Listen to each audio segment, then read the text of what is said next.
Okay, hi everybody. Today we're going to be focusing on chapter 5, which is about groups and social networks. And today we'll be taking a little bit of break from kind of the macro, overall big picture look in sociology into more of what's called microsociology and micro interactions, which is the focus of group dynamics and in the field of sociology.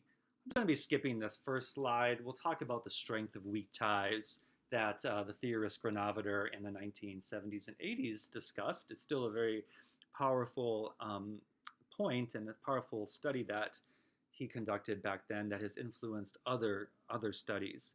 But we'll get to that in the end of the lecture today. Georg Simmel is the sociologist who really focused on social groups, small groups, and social group dynamics. And Simmel also was key in the field of urban sociology as he studied how groups interact in urban spaces. Simmel emphasized the difference between what he called the dyad, or just a group of two, and what he called the triad, or a group of three. And as you can see as you'll see in a moment here, just by adding one person to the group adds exponentially to the amount of potential and real interactions and relationships in that group. Okay, but a dyad is simply a group of two people. It's the most basic group, and it's also the group that is most unstable because if one person chooses to leave the group ceases to exist. A triad, or a group of three, has one additional person, and with this one additional person, it creates exponential complexity. You can have three, if not four, relationships compared to just one relationship with a dyad. And we'll talk about that in just a second. We'll talk more about that. As I spoke about just a moment ago, just the addition of one person adds exponentially to the complexity of a group. Okay, so again, in a dyad, you only have one relationship between that person and the other person. That's one relationship. In a triad, you have three relationships and possibly even four if you think about it in a different way, right? So in a triad, you have a relationship between the two parents, and using a family example, you have a relationship between the child and the mother, and then you have a relationship between the child and the father. And then you even have a fourth potential relationship with the family dynamic as a whole. Okay, so you can see here, I hope, that the introduction of one person can add an exponential growth into the complexity of the relationship. Simmel also talked about the different types of groups. Okay, and a small group has four different factors. It has face-to-face interaction. It's small enough to have one focal point or one center of gravity or one center of attention. It tends to lack formal rules. It tends to lack formal roles. And there's a measure of equality in the group. There's not a hierarchy. Okay, so you can think of a small group as perhaps a study group of students who are studying for an exam, or a group of students who are practicing an ensemble for their concert later on in the month. Okay, parties are different in that they tend to be multifocal. So they still tend to be small, but they differ in the fact that they are multifocal. You might have not just one person leading a conversation, or not leading the conversation, but participating in the conversation. You have maybe multiple conversations going. So maybe you can see this in your own experience. So in a group of four, you might only have one conversation taking place. Whereas in a group of 10, like you have 10 friends over for dinner, there could be um, more than two conversations at the table taking place, perhaps even three, because not everyone is right next to each other. So parties are like small groups, but they have multiple focal points. Large groups tend to be different than small groups and parties. Large groups tend to have more formal structures with more formal roles and statuses, as well as status differentiation. So you can think about a large group as maybe a classroom of 30 students, and you have a professor who of course, has more power in that group. So there's a hierarchy. The professor initiates discussion, initiates the session, calls on students. So there's a more formality to it. There's a bureaucratic structure to it, right? Where you have faculty and you have students. Um, Large groups could also be this could be a member of a fraternal organization where you have officers and office holders, and then you have regular members. Charles Horton Cooley, that's what the CNH stands for, Charles Horton. He was very prominent too in the study of groups. He differentiated between primary groups and secondary groups. I kind of like his differentiation better than Zimmel's. In a primary group, like a small group, it tends to be very small. However, the key differentiation in a primary group is that the group is an end unto itself rather than a means to an end. So a family would be considered a primary group. A family exists to perpetuate that individual family. It doesn't exist for another purpose. Okay, the main purpose of that group is the family and the well-being and maintenance of that family itself. Okay, so primary groups also tend to be a key agent of socialization, meaning they're a key agent in the teaching of culture and the passing down of norms and values and roles and responsibilities. So that's what makes it different from a sports team, right? Because a sports team can be small. A sports team can be emotionally intimate with everyone knowing each other, but it's not a sports team. An athletic team would not be considered a primary group because it doesn't exist as a mean to itself, as an end to itself. It exists as a means to an end, right? It exists to compete and to win games, or to compete and to win matches. So that's what makes secondary groups different from primary groups.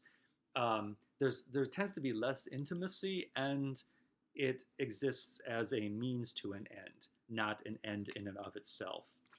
So a small business would also be a secondary group. It exists to earn a profit, right? Um, Also, in a primary group, the members are not interchangeable, right? Whereas in a team, if you lose a person because he or she leaves the team or is injured, there is someone that can rotate in to take his or her place. Okay, and the same with a small business. If an employee leaves, you can replace that employee. In a primary group like a family, um, say your son or your daughter or your parents die, no one can really replace them, right? So it makes that much more differentiated in that sense as well. Okay. Cooley also talked about in groups and out groups.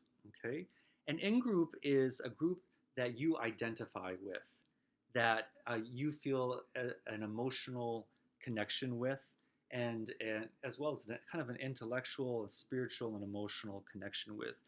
Um, in groups tend to be kind of, in a way, tribal in essence. Out groups are made up of individuals whom you decide, or who you deem to be very different from you. Okay, you see as outgroup as being very, very different from you, and oftentimes we will stigmatize outgroups. Okay, and we will also put outgroups in a marginalized position. Not always, but oftentimes we will also place outgroups in a marginalized position. There are different types of outgroups, okay? There are what we call despised outgroups. Despised outgroups are groups that you feel neither warmth towards, and you don't feel pity towards them or any empathy towards them either. Okay? That's a despised outgroup, a group that you feel neither warmth towards and that you don't pity or empathize with. So a despised outgroup might be, in the American context, um, Muslims or people who maybe are stigmatized, undocumented immigrants, the homeless. Okay, so we see despised outgroups as neither warm nor competent. Okay, then we have envied outgroups. Envied outgroups are groups that we we don't necessarily we don't have warmth or empathy towards them, but we think that they're competent. So an envied outgroup perhaps might be a celebrity or the rich. Okay, we don't really identify with them, but we also don't. We also think that they're competent. Okay, and then we have pitied outgroups. A pitied outgroup is a group that we have warmth or empathy towards, but they're a group that we think is incompetent. And perhaps a pitied outgroup that might be members of society who are handicapped, or members of society in nursing homes, or the elderly in general. Okay, so those are the differences between in groups and out groups, and the three different types of out groups. Okay, the Ash test is very interesting. I'll encourage you to read that in the textbook. What the Ash test shows is how much members of a group seek to conform. Okay, it shows how much individuals want to conform or fit into a group. Uh, this research shows that most people do not want to stand out. Most people do not want to appear different from the group or strange or weird in any way. You can think of group conformity um, as problematic, especially when important decisions need to be made. Maybe you've heard of the term called groupthink. Groupthink is related to this. Groupthink is a social phenomenon that encourages conformity, usually to the status quo, to a kind of a long-term status quo, or conformity to a group of leaders, or conformity due to just historical inertia, like institutional or organizational inertia. And groupthink can lead to a lack of creativity, a lack of foresight, and a lack of individual responsibility. And it's really groupthink that kind of led to the downfall of General Motors so much that it had to be bailed out by American taxpayers. You had a group of very insular corporate executives that were a small group of people kind of isolated from the ordinary workers, isolated from the engineers, and isolated from the customers. And they believed that this is what the American customer wanted in a car, whereas this is, and they weren't listening to the engineers, they weren't listening to the assembly line workers, and they weren't listening to to new customers.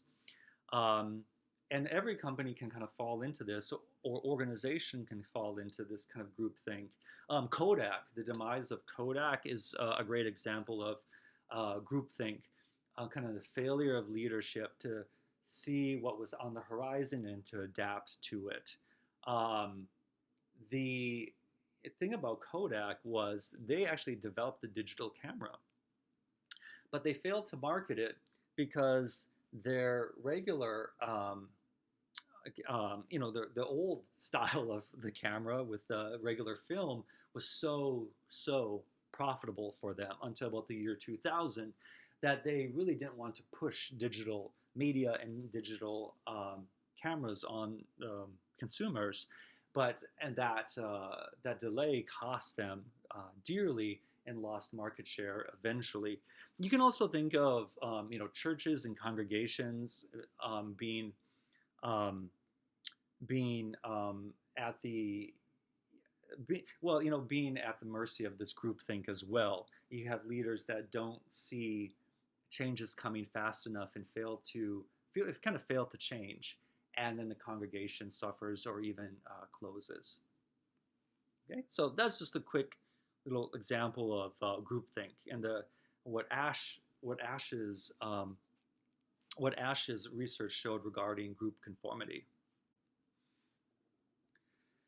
Okay, so we'll next move on to networks. Social networks are just a set of relationships, okay? A set of dyads or a set of triads that are held together by social ties. And networks, again, of course, they link the members of a specific group. They're a set of relationships that has a particular story, okay? So I'll have you read about this in the book, Duncan Watts' research. This term called embeddedness is a little bit more abstract, so I'll take a minute to explain this. Embeddedness refers to the degree to which ties, social ties in a network are reinforced. Okay? So, say you have a group of friends, and sometimes friendship groups can be very fragile if, say, you have four members, but each of the members are only close to one other member of the group. Okay? So, say you have Stacy, Frank, Jose, and Deshaun. Okay? And Stacy, Frank, and Jose are all really close to Deshaun, but they're not really close to each other. They're only really close to Deshaun. So if Deshaun moves to a different town, moves to a different state, that friendship group will probably dissolve because none of those other three individuals are really close to each other. Okay, so that would have weak embeddedness. Okay, that's an example of weak embeddedness. Whereas families tend to have more structural embeddedness, okay, more durable embeddedness, more stable. So say you don't really like your cousin, okay. Many of us maybe were close to our cousins when we were young, but as we grew older and made our own friends, moved away from our families and hometowns, it's hard to keep in touch with your cousins anymore. And perhaps you never liked the cousin, okay. So you were never close to them. But say your sister likes this cousin, and say your mom does, and also your grandmother, whom you love, is also close to this cousin. Or maybe you're close to not this cousin, but the cousin's brother, right? Or, the brother of the cousin. So you're kind of intertwined, enmeshed in that relationship. So your social connections are linked to that unliked cousin, okay? And so, I'm sorry, to that unliked cousin. And so, even though you don't like that cousin, it sort of endures. That relationship endures because of all that intertwining embeddedness. Okay. Then we have what are called structural holes. A structural hole is a gap between network clusters. Okay, that's all it is. I know it sounds kind of strange, but that's all it is. It's the gap between a cluster of networks. So structural holes tend to be capitalized on by what we call brokers. Okay, a broker can connect the two groups of people who are separated by a structural hold. And you see this in companies, right? You see this in the marketplace. We have brokers, realtors. That's what a realtor is. A realtor is someone um, who closes a structural hole. Okay, it brings the home buyer to the home seller. Okay, you also have brokers who might connect two companies together who already don't have a relationship. Okay, so and this is being challenged though, especially by the internet. Since the rise of the internet and sites like Zillow and many other sites online that focus on real estate, you don't necessarily need a realtor anymore. More people are doing private sales as a result of this, and of course, they still might hire an attorney, but they don't have to hire and pay for a broker or a realtor. Okay, so in this next slide, we're going to talk about the issue of this concept and issue of social capital. This is something you might have heard before. Social capital is one of the key concepts in sociology. And more people are studying the power of social capital, including people in business, including people in economics. Okay? So, social capital is kind of the degree of strength of your social ties. Okay? It's the degree of strength of your social ties and your social connections that you as an individual can draw on and activate in times when you need something. Okay, so think of social capital as these dense networks of social ties that can be activated when you're in need of something. So research shows that families that have more social capital are much more able to achieve better outcomes for their children in regards to their schooling and education. And a lot of it is because just of access to information. The access to information will give you access to resources, or at least the potential access to resources. So since I study schools, I'll give you an example regarding schools. So families that have been in the community a long time, families that they themselves have quite a bit of social connection as well as education, they also have access to a lot of information. They might know who the best teachers are in a particular school. They might know what best school, what the best school is in that particular community, so they'll move to that neighborhood.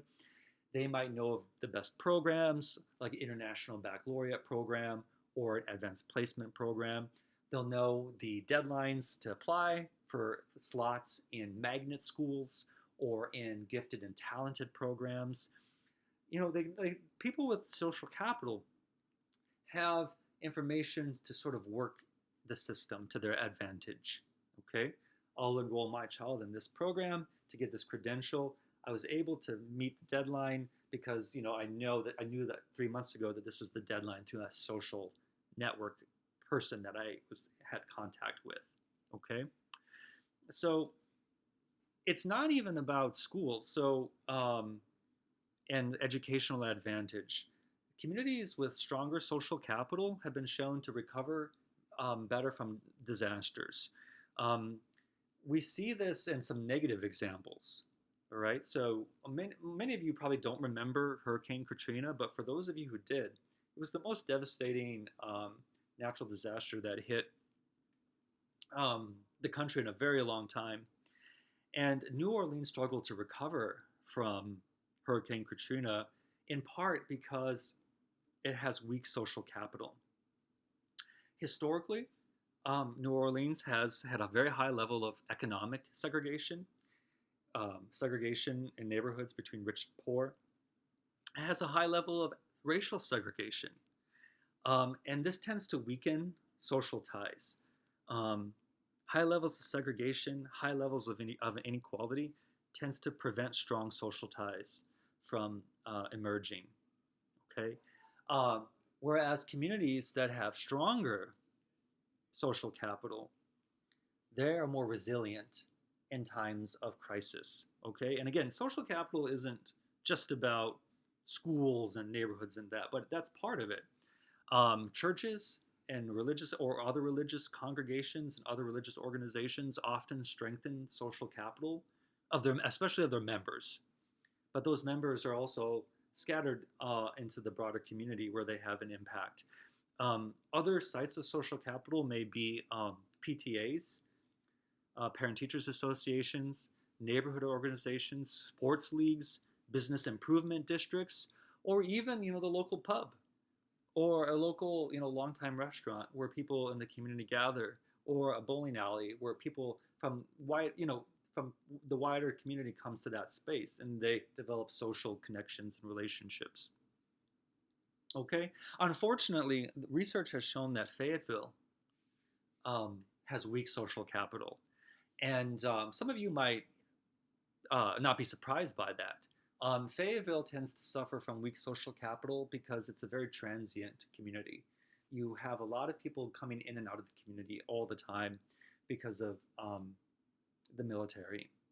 Okay, so a community that has strong social capital in North Carolina, probably Ashland or Asheville. I'm sorry, Asheville. Um, Also, Raleigh, probably stronger social capital in that community. Okay. So Michael Gaddis, I'll let you read that about his research. Okay, this is probably a very new concept to you, network analysis. All network analysis is, though, is it investigates group life, okay? It investigates how group life shapes individuals' behaviors. Um, and we can think of it as bonding ties and bridging ties as part of network analysis. Okay, so um, a bonding tie is a tie, it sounds like what it is. It's a tie that bonds people together in a community or a group. And then you also have bridging ties. A bridging tie, a, a bridging tie or bridging ties connects people to outside resources. So as you can see, this is also related to social capital. And so this is where we started with at the beginning of the chapter, with this kind of the contradictory or paradoxical um, um, um, analysis that it's actually the strength of weak ties. Okay, it's the strength of weak ties that can really assist people in times of need. Okay, think about um, gaining access to employment. And again, the theorist who discussed this was Granovetter. Okay, and Granovetter, in his groundbreaking research in the 70s and 80s, again, he coined this term called the strength, or this concept called the strength of weak ties. So it's not so much our strong ties that assist us, especially in job searches, but it tends to be our weak ties that give us advantages. Okay, so we don't tend to get um, employment opportunities, job opportunities through a very strong tie, say your brother or your dad.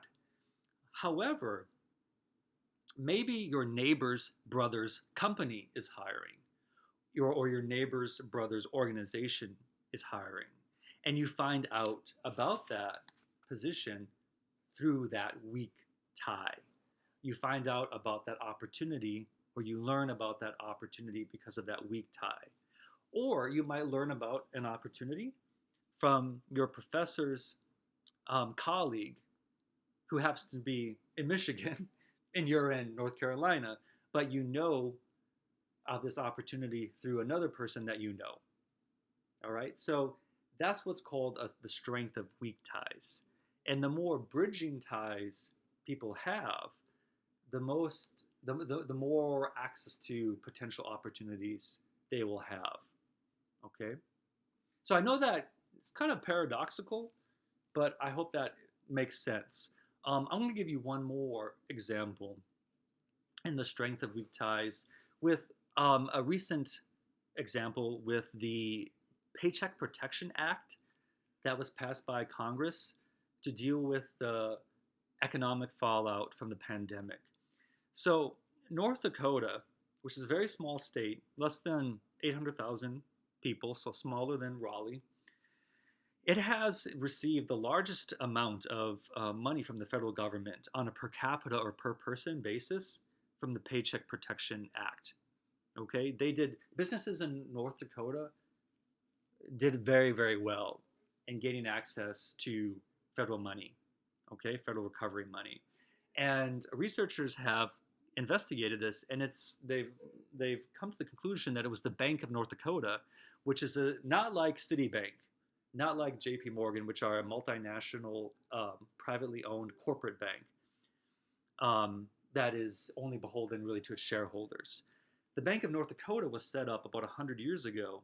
It's publicly owned by the residents of North Dakota, and it has not just a the bank doesn't just serve its function to make money.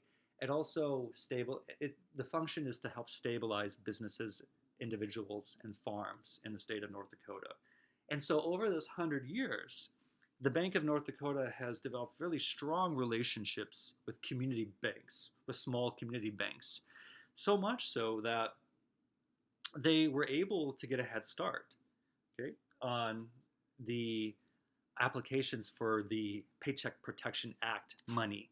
Okay, So right from the very beginning, right after the minute that this passed Congress in March, the Bank of North Dakota was sending out all this information to the local community banks that they already had relationships with to talk about and to explain, okay, how what is this program? How do you apply for it? What are the deadlines? All of this, what are the terms? And so the Bank of North Dakota let these small community banks have a very much head start in that state compared to um, businesses in other states. Okay, like in Missouri, for example. Okay, so the Bank of North Dakota had you know bridging ties. Okay, and they were not like close intimate ties, but they were sort of a weak bridging tie between, they were just professional ties between the small banks of that state and the Bank of North Dakota. Okay, and finally, we're going to talk about organizations. So, organizations are any social network that is defined by a common purpose, okay, and has a boundary between its membership and the rest of the world. And so, an organization can be a company, right? It can be a company, it can be a business, it can be a nonprofit, it can be a labor union, it can be a church or a mosque or any other type of religious organization. And okay, and then the last thing that we're going to talk about today is called institutional isomorphism. And this refers to a constraining process that forces one organization or company, you can think about organization in a broad term, to resemble other organizations that face the same set of structural conditions. Okay, so think about this with fast food chains. Have you ever wondered why all fast food chains are sort of operating the same way? They operate in the same way because they all have to respond to the same set of structural forces regarding the American consumer economy. Okay, there's all they have to respond to how the wage structure is set up, to how the food distribution system is set up, okay, to how our cities are set up with being car oriented, hence the drive-through windows. So even though you have all these different types of fast food companies, they're all kind of the same in their basic structure. Same reason as why Target and Walmart, even though obviously they have distinctive qualities in some regards, in essence, they're the same type of organization and they resemble each other. Try to have as much supply, much as many goods as possible in the store. Keep prices very low, so that you can attract the biggest possible customer, biggest possible range of customers. So that it's kind of operates in the same way, even though they're different companies. Um, Now compare this to Macy's. So Macy's used to have mainly full-time workers who receive good benefits, good retirement, health insurance, but because they're now competing in a different environment, the environment of the big box discount store, a la Target, Walmart, they've had to change the way they operate because of this institutional isomorphism. Okay, they've had to become sort of like the discounters in order to survive. And another example of this are colleges. Most colleges are fairly similarly in how they operate, right? They operate on a semester or trimester or sometimes quarters, but they all, and this is changing because of the pandemic. But, most colleges are pretty much the same. They have in-person classes, they have residential halls, they have the cafeteria, the sports facilities, the library. All the campuses are sort of set up the same, because they're all competing in the same environment, and they have to compete for the broad array of students that they're competing for is also quite similar. Okay, now again, there are distinctive colleges that can survive and thrive, but they usually have to offer something that's either very, very high quality or something that is just very distinctive. So the University of Phoenix, right, is not like the typical university. But they survive because they have very low admission standards. They accept 100% of students. Okay, so they don't have an online. They don't have a on a traditional campus. It's mainly online, and they're able to survive though because it's geared for students who really don't have even access to community colleges. Okay, and then you also have some colleges like Hampshire University or Hampshire College in Massachusetts that are very distinctive. They don't operate in the same kind of structure as most colleges in the sense that you actually design your own major. You design your own program of study. In the 4 years, you're not in class taking, tests and all this. You're really developing an original research project, almost like a dissertation or a thesis. But Hampshire College survives because it's been noted to attract very talented students who then um, do very well in the workforce or even create their own companies, and then they develop this reputation and an alumni network. Okay, so I hope that also is a good illustration of institutional isomorphism. Okay, that's it for today. Let me know if you have any questions.